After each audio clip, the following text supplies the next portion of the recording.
5వ వచనం చదవండి. 17:5. తండ్రి, లోకము పుట్టక మునుపు నీ యొద్ద నాకు ఏ మహిమ ఉండెనో.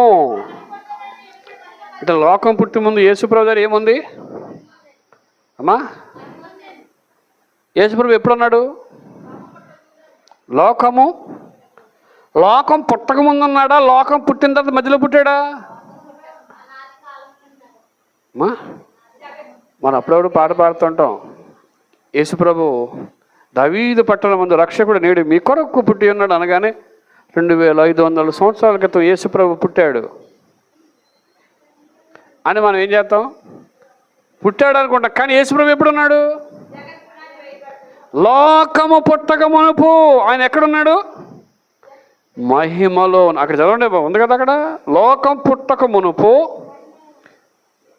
నీ యొద్ద నాకు ఏ మహిమ ఉండేనో, మహిమతో నన్ను ఇప్పుడు నీ యొద్ద. అది ఒకప్పుడు మహిమలో ఉన్నాడు ఆయన.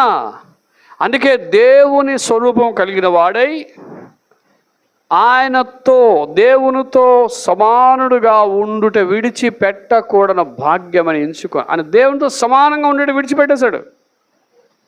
ఇప్పుడు యేసుప్రభు ఎవరితో సమానుడు? తండ్రి అయిన దేవునితో సమానుడై ఉన్నాడు. మనందరము ఆ మహిమ పొందాలి. నా మహిమను మీకు ఇస్తాను, మీరు వెతకండి అంటున్నాడు.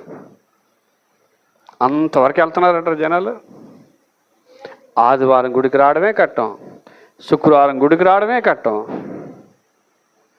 ఎప్పుడు మహిమ వస్తుంది? నువ్వు దేవుని సొంత అంగలార్చి దేవుని మహిమను వెతికితే ఆ మహిమ మనకు దొరుకుతుంది. లేకపోతే